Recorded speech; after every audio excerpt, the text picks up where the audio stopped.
না পাল্টানো বিছানার চাদর, পর্দা যা অনেকদিন ধরে ঝুলছে, এসি মেশিন, ঘরের কার্পেট, এছাড়াও অন্যান্য আরো অনেক কিছু ডিওডোরেন্ট যা আপনার নিত্যসঙ্গী, সবকিছুই আপনার অ্যালার্জির অন্যতম কারণ হতে পারে। দেখুন।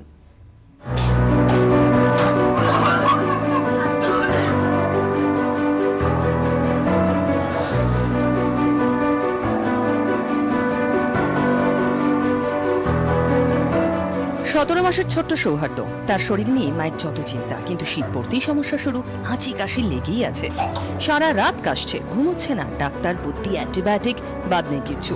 কিন্তু সারছে কোথায়? বাড়ছে মায়ের চিন্তা। অবশেষে অ্যালার্জি টেস্টে মিলল নেপথ্য কারণ। এই শীতে দেখছি প্রচণ্ড সর্দি কাশি ও লেগেই আছে। তো আমি অনেক ডক্টর দেখালাম, প্রচুর ওষুধ, অ্যান্টিবায়োটিক থেকে শুরু করে নানা রকম সিরাপ সব কিছু করা হয়েছে। তারপরে আলটিমেটলি টেস্টে দেখা গেল যে ওর একটা অ্যালার্জি এসছে। কিন্তু অ্যালার্জির কারণটা কি? চিকিৎসকদের দাবি মশা মারার কয়েলেই লুকিয়ে বিপদ। শুধু তাই নয়, অতিরিক্ত ডিওডোরেন্ট ব্যবহারও অ্যালার্জির অন্যতম কারণ। বিছানার চাদর সপ্তাহে একদিন গরম জলে ভালো করে না কাচলেও সমস্যা। গুপ্ত পরিবারের রোজনামচা যে হুবহু মিলে যাচ্ছে। মশার দৌরাত্মে প্রায় সারাদিনই জলে মশার কয়েল। আমাদের এলাকায় তো মশা মানে সাংঘাতিক মশা।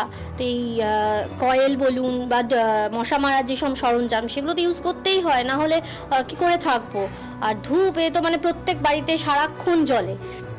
সৌহার্দের মামার আবার পারফিউম ডিওডোরেন্টের নেশা। বিশেষ করে এই শীতে তো ডিওডোরেন্ট ছাড়া ভাবতেই পারেন না কেউ। যেমন অনেকের অনেক কিছু নেশা থাকে, আমার নেশা হচ্ছে পারফিউম লাগানো। শীত এলেই আমার সর্দি ভীষণভাবে হচ্ছে সর্দি, তারপরে বাইরে যাচ্ছি সর্দি কাশি, আমি জানি না কেন হচ্ছে, এত ভীষণভাবে সর্দি হয় আমার।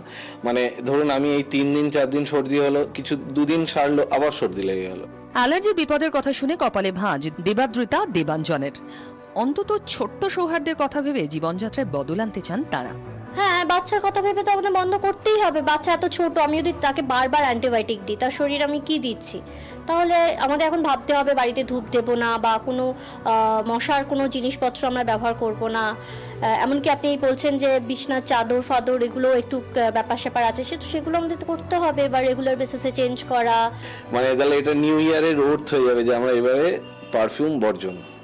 কথায় আছে মামার কাছাকাছি থাকলে ভাগনা সেফ, কিন্তু মামার পারফিউমের নেশায় মামা ভাগনার রসায়নটাই গুপ্ত পরিবারের নড়বড়ে। ছোট্ট সৌহার্দের কথা ভেবে মামা ভাগ্নের রসায়ন জোরদার করার চেষ্টা গোটা পরিবারের। 24 ঘন্টার জন্য ক্যামেরায় মনোজ হাজরার সঙ্গে কমলাক্ষ ভট্টাচার্য, রিপোর্ট, কলকাতা। ফোনে কেউ রয়েছেন, বলুন। হ্যালো। হ্যাঁ, আমি চন্দ্রনগর থেকে বলছি। আচ্ছা, আমি একটু ডাক্তারবাবু একটা জানতে চাইছি, আমার এই কদিন ধরে একটু সর্দি কাশি হয়েছে, আমার বয়স 63। হ্যাঁ, তো এই মতো অবস্থায় আমি আমার একটু সর্দি কাশি হয়েছে। প্রথমে সর্দি হয়েছিল, তারপর আমি মন্টেয়ার এফেক্স খেয়েছিলাম। হ্যাঁ, মন্টেয়ার এফেক্স খাওয়ার পরে হয়েছে কি, আমার সর্দিটা কমে গেছে, কিন্তু আমার কাশিটা রয়ে গেছে, যার ফলে সারাদিনই কেসে যাচ্ছি। এবং বুঝতে পেরেছি। আপনার প্রশ্ন হচ্ছে অ্যালার্জির কিনা, এটা আপনি জানতে চাইছেন। হ্যাঁ হ্যাঁ হ্যাঁ, শুনতে থাকুন আপনি। আর কেউ আছেন? হ্যাঁ, হ্যালো, দেবগ্রাম থেকে বলুন। অসীম লোহা বলছি। হ্যাঁ, বলছি যে বিছনার চাদরে আমরা লেপটে পোঁয়াতে যখন রাখি তখন ন্যাপথলিন দিয়ে রাখি, তাতে কি কোনো অ্যালার্জি জীবাণু বসা বাঁধতে পারে? ন্যাপথলিন থেকে? হ্যাঁ, শুনতে থাকুন। আমি ডক্টর মুখার্জির কাছে শুরুতেই আসবো। এই দুটো প্রশ্নের উত্তর দেবো, কিন্তু তার আগে ব্রেকের আগে যারা প্রশ্ন করেছিলেন, তো সেই দুটো যদি কালো হিট নিয়ে একজন জানতে চাইছিলেন। দেখুন, কালো হিট বা পেট, হ্যাঁ, এর মধ্যে মোস্ট ইম্পর্টেন্ট হচ্ছে পেট। কারণ এই যেগুলো রাসায়নিক জিনিস, এগুলো আমি আগেই বললাম, কারোর যদি বিশেষভাবে ওইটাতে সাসেপ্টিবিলিটি থাকে তাহলে সে সেটাকে অ্যাভয়েড করবে। ওটার এক্সপোজারের সঙ্গে সঙ্গেই তার সিমটম শুরু হলো, আদারওয়াইজ দরকার নেই। কিন্তু পেট, এইটা থেকে কিন্তু পেট হচ্ছে one of the most common allergen. যে বিড়াল, কুকুর, এদের যে লোম থাকে না, এই লোমের থেকে এটা কিন্তু খুব কমন অ্যালার্জেন। এবার কারুর বাড়িতে পেট আছে এবং তার সারা বছর ধরে সর্দি কাশি লেগে থাকছে, হাঁচি হচ্ছে, তার মানে কিন্তু ধরে নিতে হবে যে এটার থেকে হওয়ার চান্স খুব বেশি। এবার সেক্ষেত্রে কিন্তু এই লাইফস্টাইল মডিফিকেশনটা দরকার, আদারওয়াইজ সারা বছর ধরে তাকে ওষুধ খেয়ে যেতে হবে। ঠিক। এবং পেট নিয়ে একটা কথা বলছি, হ্যাঁ নিশ্চয়ই। এটা হচ্ছে পেটের যে অ্যালার্জিটা হয় সেটা কিন্তু স্যালাইভা থেকে। তো ওই স্যালাইভাগুলো ওরা সবসময় একটু গায়ে সবসময় জিভ দিয়ে চাটছে, ওই স্যালাইভাগুলো ওদের লোমের মধ্যে লেগে যায় এবং সেগুলো বাতাসের মধ্যে উঠতে থাকে ঘরের মধ্যে, সেগুলো থেকে অ্যালার্জি হয়। তো যাদের খুবই পেটের ইয়ে আছে তারা তো কি করতে পারে, তাদেরকে কিন্তু পেটটাকে খুব ভালো করে পরিষ্কার পরিচ্ছন্ন রাখতে হবে। রেগুলার বেসিসে মানে ওয়াশ করতে হবে সাবান টাবান দিয়ে, যাতে করে ওই লোমগুলো পরিষ্কার থাকে, রিস্ক যতটা কমানো যায়। সেটা কমানো যায়। ঠিক। সবসময় তো সম্ভব না, আমি বললাম যে না পেটটাকে তুমি রাখবে না, কিন্তু অনেকেরই এক্স্যাক্টলি। তো এই যে আরো একজন ফোন করেছিলেন, এক ভদ্রলোক 63 বছর বয়স, তার হাঁচি সেরে গেছে কিন্তু এখনো কাশছেন, তো এটা অ্যালার্জি হতে পারে না, যে কোনো কারণেই হতে পারে? এটা অনেক কিছু হাঁচি কারণে কাশি হতে মানেই পারে। তো আর অ্যালার্জি নয়। হ্যাঁ, সেটা ঠিক না দেখে অনেক ঠিক এখনই বলা খুব মুশকিল। ঠিকই। ফোনে আরো কেউ রয়েছেন, বলুন। হ্যাঁ, আমি বর্ধমান থেকে বলছি, সুরে। বলুন। হ্যাঁ, বলছি আমার না একটু ঠান্ডা লাগলে গলাটা খুব ধরে যায়, আর মানে একটা কাশি একটা ভাব আছে, আর সর্দিটা না বারবার থাকে আমার।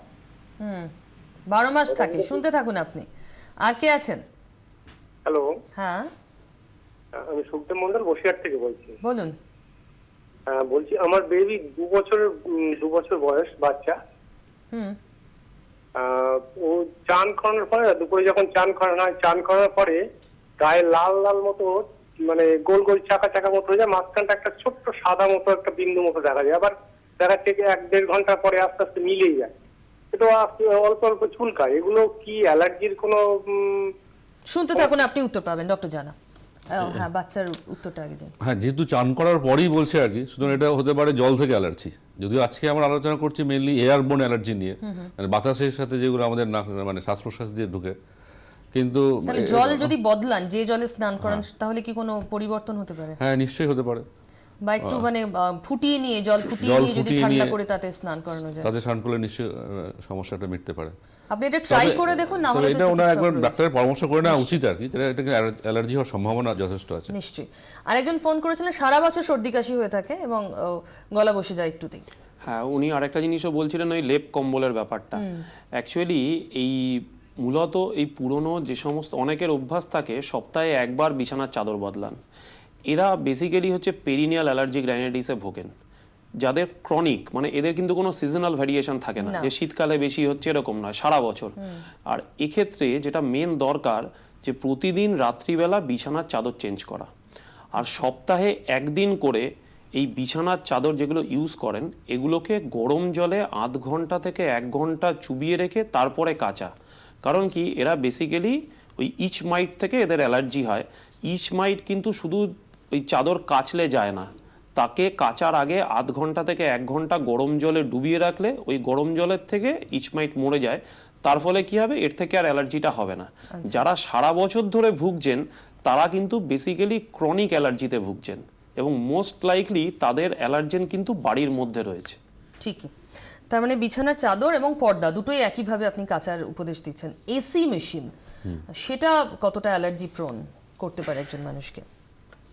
না, এসি মেশিন থেকে যে সবসময় অ্যালার্জি হবে সেরকম না, কিন্তু এসি মেশিনের জন্য অনেক সময় বাতাসের যে এনভায়রনমেন্ট বা অ্যালার্জি যেগুলো আছে আর কি, সেগুলো অনেক সময় হয়তো ঘরের মধ্যে সেগুলো মানে থেকে যাওয়ার সম্ভাবনা বেশি হয় আর কি, সেটা আমাদের অ্যালার্জির কারণ হতে পারে।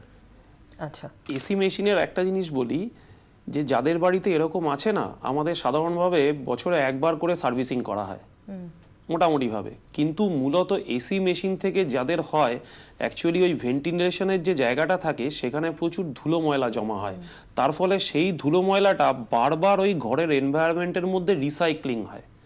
এই জন্য যদি এরকম সমস্যা থাকে, তাহলে এসি মেশিন অ্যাটলিস্ট বছরে 2-3 করে সার্ভিসিং করা ভালো। আচ্ছা, তার মানে নাম্বার 1 অবশ্যই বিছানার চাদরে নজর দিন, পারলে প্রত্যেকদিন পাল্টান, আর কাচার সময় 1 ঘন্টা অন্তত গরম জলে ভিজিয়ে রাখুন। পর্দার ক্ষেত্রেও তাই। এসি মেশিন আপনি বলছেন সার্ভিসিংটা বেশি করে করাতে, যাতে ওর মধ্যে নোংরা জমে থাকতে না পারে। আর অবশ্যই খেয়াল রাখুন মশা মারার কয়েল এবং ডিওডোরেন্টের দিকে। এগুলো একটু খেয়াল রাখলেই দেখবেন আপনার কোনো ওষুধের প্রয়োজন পড়ছে না, অন্তত হাঁচি কাশি সর্দির জন্য। আপনি নিজেই নিজের ডাক্তার হতে পারবেন। চোখ রাখুন অফবিট 24-এ। এখন এ পর্যন্তই।